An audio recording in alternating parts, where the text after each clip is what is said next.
Bismillahirrahmanirrahim. Assalamualaikum warahmatullahi wabarakatuh. Kita masuk pada materi kuliah selanjutnya, yaitu kita kali ini akan membahas tentang bioma.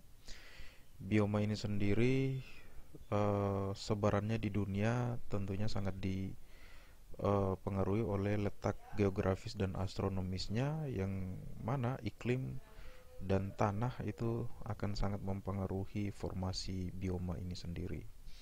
Nah, bioma adalah kawasan biogeografi yang berskala global yang terdiri dari flora dan fauna yang sangat khas. Bioma merupakan ekosistem-ekosistem yang terbentuk karena perbedaan letak geografis dan astronomis. Jenis bioma ditentukan oleh iklim, letak geografis, curah hujan, dan intensitas cahaya matahari. Nah, bioma identik dengan formasi tumbuh-tumbuhan yang dapat hidup dan mendominasi pada tempat tertentu di muka bumi ini, yang lagi-lagi sangat bergantung kepada iklim. Iklim itu tentunya sangat tergantung kepada di mana letak astronomis dari kawasan-kawasan tempat keberadaan bioma itu. Uh, Ciri-ciri bioma terbentuknya interaksi berbagai unsur lingkungan yang meliputi air, iklim, tanah, dan organisme dalam suatu kawasan yang luas, merupakan komunitas klimaks yang cukup stabil sebagai penanda vegetasi utama yang mendominasi. Komunitas flora dibagi berdasarkan perubahan tinggi tempat serta naiknya garis lintang atau berdasarkan pengaruh penurunan temperatur dan semakin bergerak ke daerah yang bercurah hujan rendah. Flora didominasi oleh tumbuhan kecil, semak belukar, kemudian padang rumput, dan akhirnya kaktus atau tanaman padang pasir lainnya. Jika kita lihat pada gambar sebelah kanan, kelihatan bahwa semakin tinggi garis lintang berarti kondisi semakin dingin, sehingga hanya didominasi oleh tumbuhan-tumbuhan dari tumbuhan besar kemudian menjadi tumbuhan lumut. Begitu juga pada daerah basah beriklim sedang tentunya akan dipengaruhi oleh tumbuhan-tumbuhan tingkat tinggi.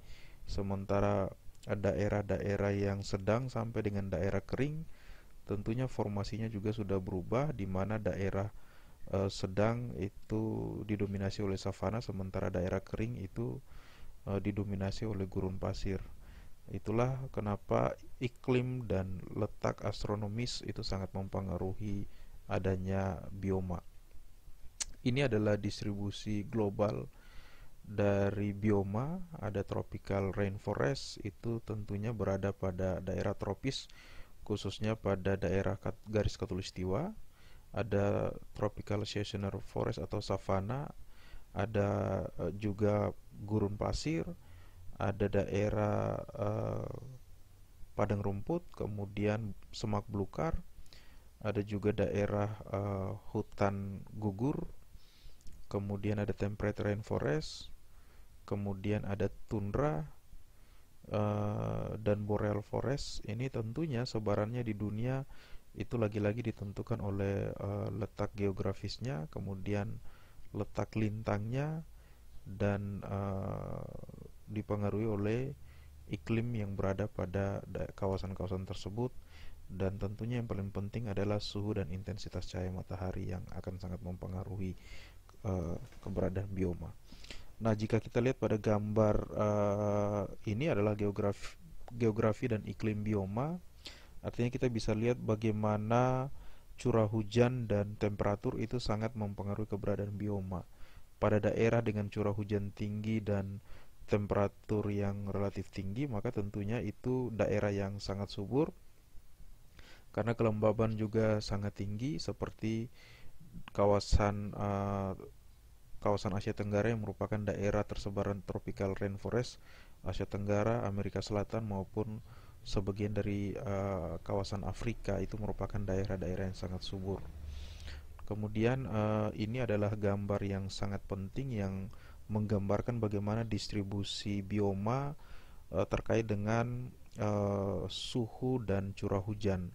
Jika kawasan yang terletak pada daerah yang suhunya tinggi dengan curah hujan yang tinggi, maka itulah daerah tropical rainforest seperti Indonesia dan beberapa negara Asia Tenggara.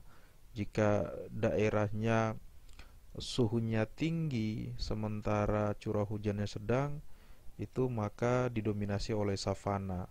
Sementara jika suhunya tinggi dan curah hujannya sangat rendah, itu didominasi oleh gurun pasir. Begitu juga jika suhunya eh, tinggi, sedang dan curah hujannya relatif tinggi, maka didominasi juga oleh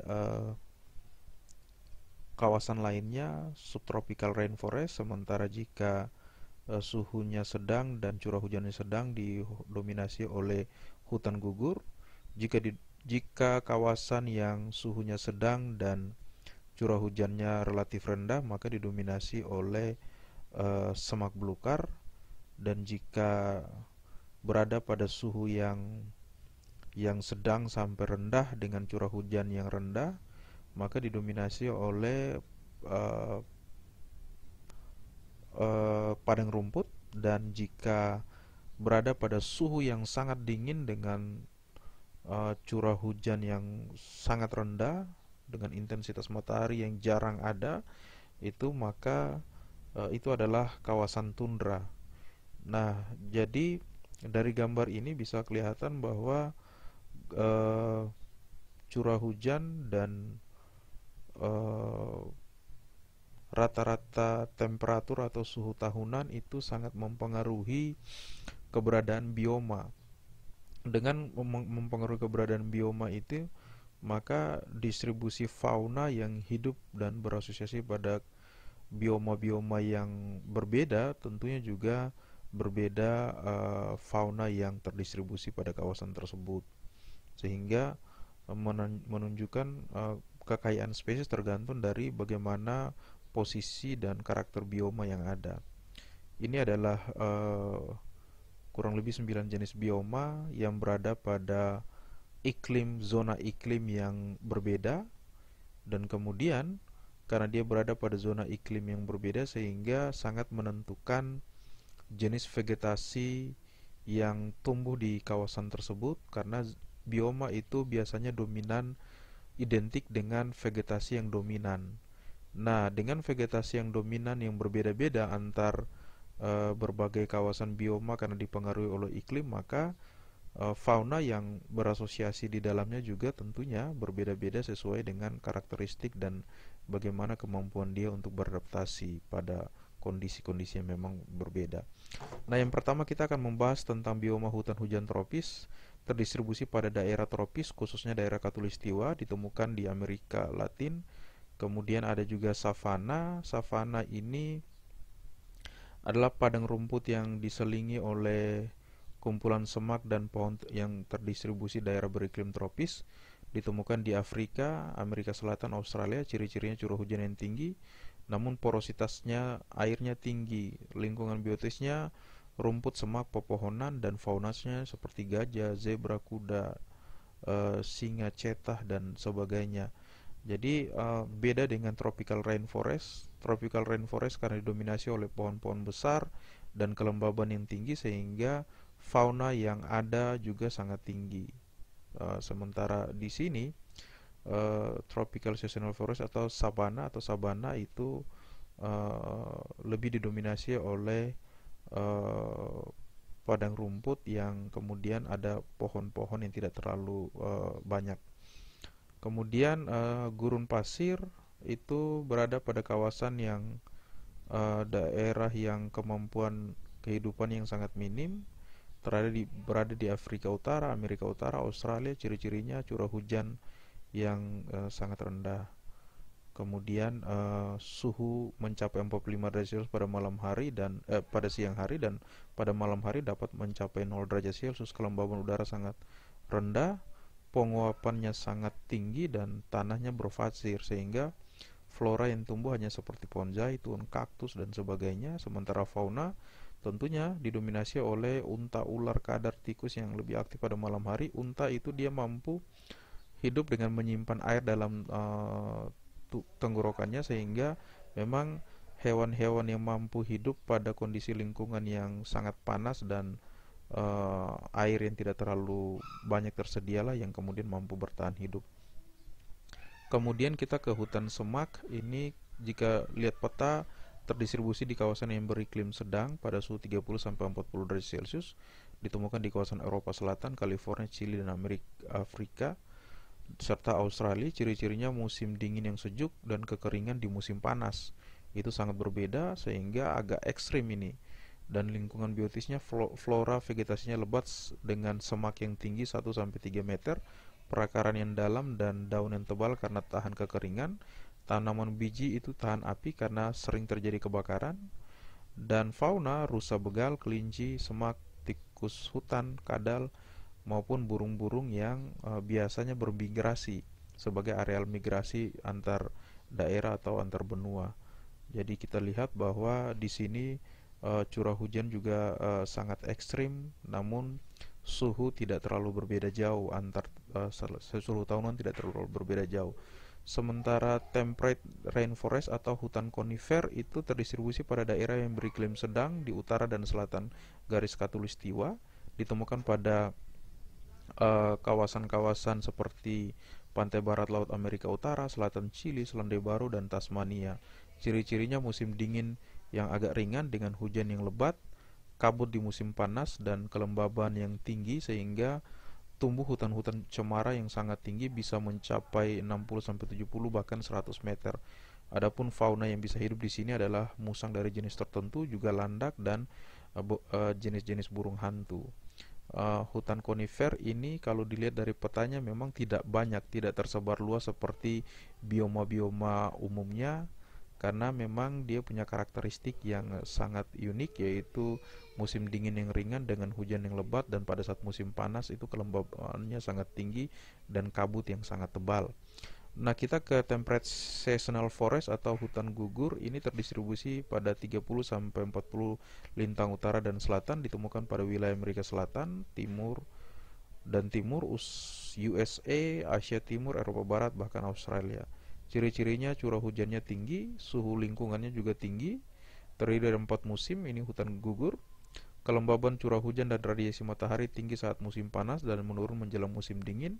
Saat musim dingin, tanaman sudah tidak berdaun lagi, sudah gugur semuanya, dan suhu naik. Saat musim panas, salju mencair dan tumbuhan mulai mengeluarkan daunnya. Lingkungan biotisnya flora seperti bambu, pakis, palem, oak, dan eukaliptus. Sementara fauna, bajing, rakun, serangga, kiwi, dan beberapa jenis burung yang mampu berasosiasi pada kawasan-kawasan hutan gugur ini.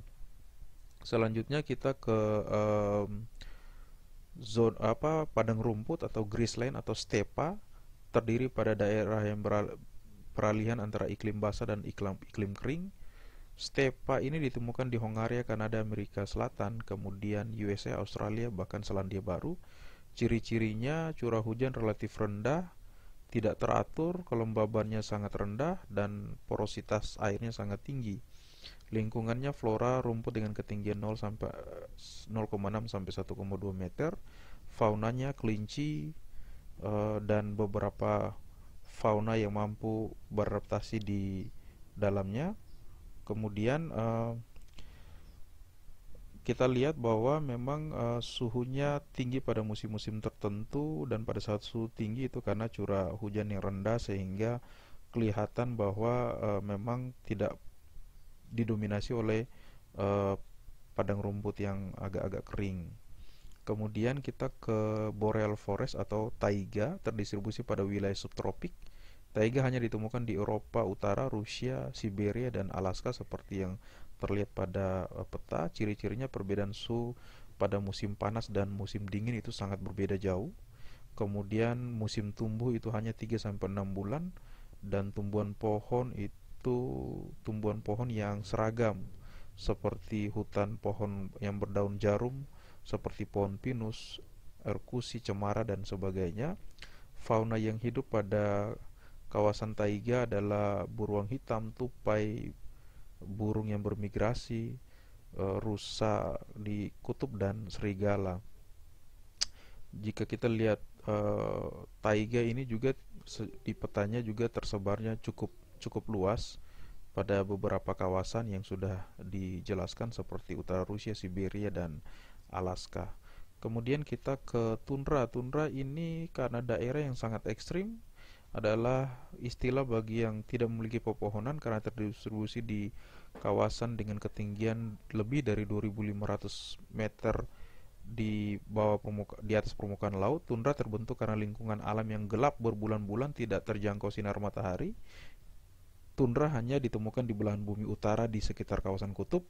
Ciri-cirinya seluruh lingkungan ditutupi es, radiasi matahari sangat minim, musim dingin sangat panjang 8 bulan dengan suasana yang gelap dan musim panas pendek 4 bulan. Lingkungan flora vegetasi berumur pendek yang ditumbuhi oleh lumut dan jamur, dan fauna biasanya ditemukan adalah bison kutub dan rusa yang memang bisa beradaptasi hidup pada kawasan kutub ini memang karena kehidupan yang sangat minim sekali karena terlalu dingin dan intensitas cahaya matahari sangat jarang ada, seperti itu. Kemudian ini adalah contoh fauna Graceland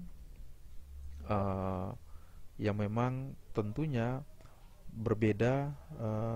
Padang rumput ini berbeda dengan fauna-fauna yang hidup di kawasan tropikal. Seperti kita lihat ada jerapah, gajah dan sebagainya. Ada grassland, kemudian savana, padang pasir dan savana tentunya sangat berbeda kehidupannya. Ini contoh savana di kawasan Afrika, tentunya lebih beragam, hampir mirip dengan Indonesia, tapi Indonesia karena tropical rainforest. Savana di Afrika juga sangat luas sehingga ditempati oleh hewan-hewan yang mampu beradaptasi seperti gajah, kemudian harimau, jerapah dan sebagainya, badak dan sebagainya. Tentunya sangat berbeda dengan kawasan-kawasan di daerah tropis. Tropical rainforest ini adalah padang pasir yang hidup itu hanya hewan-hewan yang mampu beradaptasi pada kawasan-kawasan ini. Ada juga kawasan-kawasan semi padang pasir yang tentunya juga berbeda hewan-hewan yang hidup. Jadi hewan-hewan yang hidup pada kawasan padang pasir ini tentunya mampu bertahan pada daerah-daerah yang jarang ada air atau kepada kawasan-kawasan yang panas dan biasanya lebih banyak aktif pada malam hari. Ini adalah kawasan semi padang pasir, tentunya lebih sedikit banyak ditumbuhi oleh hewan-hewan flora seperti kaktus, sehingga fauna yang terbentuk juga tentunya bisa lebih banyak dibandingkan dengan pure padang pasir yang memang hampir-hampir jarang ada hewan yang mampu hidup karena flora juga sangat terbatas, sehingga juga berbeda fauna yang berasosiasi. Misalkan ini adalah contoh dari taiga. Tentunya flora yang tersebar juga menentukan fauna yang juga berbeda-beda dibandingkan dengan kawasan padang pasir maupun kawasan savana di Afrika dan sebagainya. Ini tentunya fauna yang hidup juga disesuaikan dengan kemampuannya untuk hidup pada lingkungan curah hujan dan suhu yang relatif berbeda dengan kawasan-kawasan lainnya. Nah, ini adalah hutan konifer yang memang juga berbeda dibandingkan dengan taiga. Itu kita lihat bahwa memang antar kawasan bioma itu karena memang karakteristik yang berbeda, tumbuhan yang dominan juga berbeda, sehingga berbeda juga fauna yang mampu hidup di kawasan-kawasan yang tersebut karena sudah mampu beradaptasi pada lingkungan yang memang berbeda. Ini adalah hutan gugur, bagaimana fauna-fauna yang bisa meliang pada saat musim dingin, pada saat kemudian hutannya atau vegetasi pohonnya berguguran, kemudian dia mampu hidup pada kawasan-kawasan ini. Tentunya kawasan hutan gugur ini memang juga beradaptasi hewan-hewan yang kemudian mampu untuk hidup pada kawasan yang dimana pada kondisi tertentu hutannya mengalami keguguran. Pada saat musim dingin benar-benar tidak ada daun sama sekali. Ini adalah daerah temperate, pegunungan di kawasan temperate. Tentunya kita lihat bahwa banyak hewan-hewan yang memiliki semacam kulit atau struktur bulu yang lebih tebal yang memang disesuaikan dengan kondisi iklim yang memang lebih dingin dibandingkan dengan kawasan-kawasan yang panas. Nah, ini adalah tropical forest atau yang ada umumnya di kawasan Asia Tenggara, Afrika bagian tengah, sampai di daerah Amerika Selatan. Tentunya ini daerah yang sangat subur karena curah hujannya tinggi, dan juga suhunya juga relatif tinggi sehingga kelembaban tinggi. Nah, kelembaban yang tinggi dengan curah hujan yang tinggi ini tentunya membentuk formasi pohon kanopi yang begitu lebat, yang kemudian pada daerah kanopi itu juga terdistribusi berbagai fauna yang mampu berasosiasi di dalamnya, sehingga tidak heran jika tropical rainforest itu menjadi suatu kawasan bioma yang beragam fauna yang bisa ditemukan. Salah satu contohnya di Indonesia. Kenapa Indonesia sangat subur? Ya karena iklimnya sangat mendukung, curah hujannya sangat tinggi, dan suhunya juga terbilang kawasan yang hangat, yang cukup panas, sehingga kelembabannya juga tinggi dan mendukung berbagai kehidupan yang bisa sangat mendukung biodiversitas hewan yang ada di dalamnya. Sehingga berbeda dengan kawasan-kawasan lainnya. Ini antara konversi dan konservasi. Kita lihat kawasan-kawasan bioma yang ada di dunia tentunya sudah banyak mengalami konversi dan relatif sedikit mengalami konservasi. Nah, jika CRI ini tentunya disesuaikan. Jika konservasinya sedikit dan konversinya banyak, itu tentunya nilai CRI itu akan semakin tinggi. Kita lihat kawasan-kawasan tropical rainforest itu tentunya sudah banyak yang termanfaatkan, baik oleh pemukiman, baik oleh industri pertanian, bahkan yang paling mengkhawatirkan adalah uh, hutan itu kemudian dirubah menjadi kebun sawit yang luar biasa luas, dan tentunya akan menurunkan biodiversitas hewan yang hidup di dalamnya, karena lagi-lagi hewan yang hidup di dalamnya tentunya sudah sangat beradaptasi dengan kawasan yang sangat dengan hutan yang masih sangat alami. Namun jika dikonversi menjadi aktivitas pemukiman maupun pertanian tanaman pangan, atau bahkan seperti kebun kelapa sawit yang luas, tentunya akan sangat memprihatinkan, karena habitat dari fauna itu akan semakin sempit, sehingga sebagian besar fauna yang hidup pada kawasan-kawasan yang alami itu akan semakin berkurang, dan dikhawatirkan akan semakin terancam, seperti keterancaman orangutan yang akhir-akhir ini selalu menjadi sorotan dunia internasional karena keberadaan habitatnya sudah semakin terdegradasi akibat pembangunan maupun pemanfaatan hutan itu untuk kebun kelapa sawit dan sebagainya. Ini adalah peta krisis ekoregion, khususnya kawasan bioma di dunia, yang mana ada yang rentan mulai dari agak warna kuning ke orange, terancam punah, bahkan yang sangat kritis warna merah. Jadi antara warna merah, kuning, dan orange itu semuanya sudah tersebar di Indonesia. Ini menunjukkan bahwa kawasan-kawasan di Indonesia itu sudah sangat-sangat terancam keberadaannya dari aktivitas-aktivitas manusia yang sangat memprihatinkan.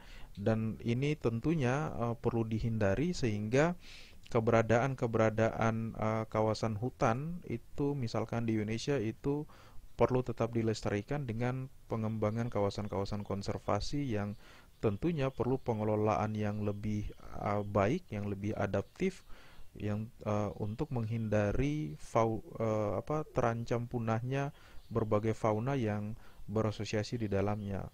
Karena tentunya keberadaan fauna itu sangat tergantung dari bioma yang ada. Keberadaan bioma itu juga sangat tergantung bukan saja oleh iklim, bukan saja oleh curah hujan, tapi lebih-lebih sekarang ini sangat tergantung kepada aktivitas antropogenik atau aktivitas manusia. Nah, inilah yang perlu dihindari. Kadang aktivitas manusia itulah yang menjadi faktor pembatas bagi keberadaan bioma dan keberadaan fauna yang berasosiasi di dalamnya. Adapun kesimpulannya adalah bioma adalah kawasan biogeografi berskala global yang terdiri dari flora dan fauna yang khas yang terbentuk karena perbedaan garis lintang dan ketinggian. Adapun perbedaan bioma berdasarkan formasi tumbuhan yang dipengaruhi oleh curah hujan dan suhu yang menyebabkan perbedaan fauna yang beradaptasi dalamnya. Bioma merupakan komunitas klimaks sebagai penanda vegetasi utama yang mendominasi, dan jenis bioma sangat ditentukan oleh iklim, letak geografis, curah hujan, dan intensitas cahaya matahari. Nah, semua karakter empat syarat ini tentunya sangat saling mempengaruhi sehingga menentukan keberadaan eksistensi dari suatu bioma. Namun, tentunya aktivitas antropogenik yang sudah semakin tinggi di belahan dunia ini tentunya akan sangat mempengaruhi keberadaan dan luasan bioma-bioma yang ada di belahan dunia. Sehingga upaya konservasi bioma ini penting untuk dilakukan untuk menghindari kehilangan habitat fauna yang hidup di dalamnya, sehingga keberadaan fauna tetap terjaga dan juga bioma yang ada ini tetap terjaga. Hindari konversi kawasan bioma yang terlalu luas, karena tentunya setiap fauna yang hidup itu juga dia butuh habitat-habitat yang cukup luas untuk mampu mempertahankan eksistensinya di muka bumi. Mungkin itu saja yang bisa Bapak berikan. Sekian dan terima kasih. Semoga materi tentang bioma ini bisa bermanfaat. Semoga kalian juga bisa memahami materi yang singkat ini. Lebih dan kurangnya Bapak mohon maaf. Wallahul muwafiq ila aqwamit thoriq. Wassalamualaikum warahmatullahi wabarakatuh.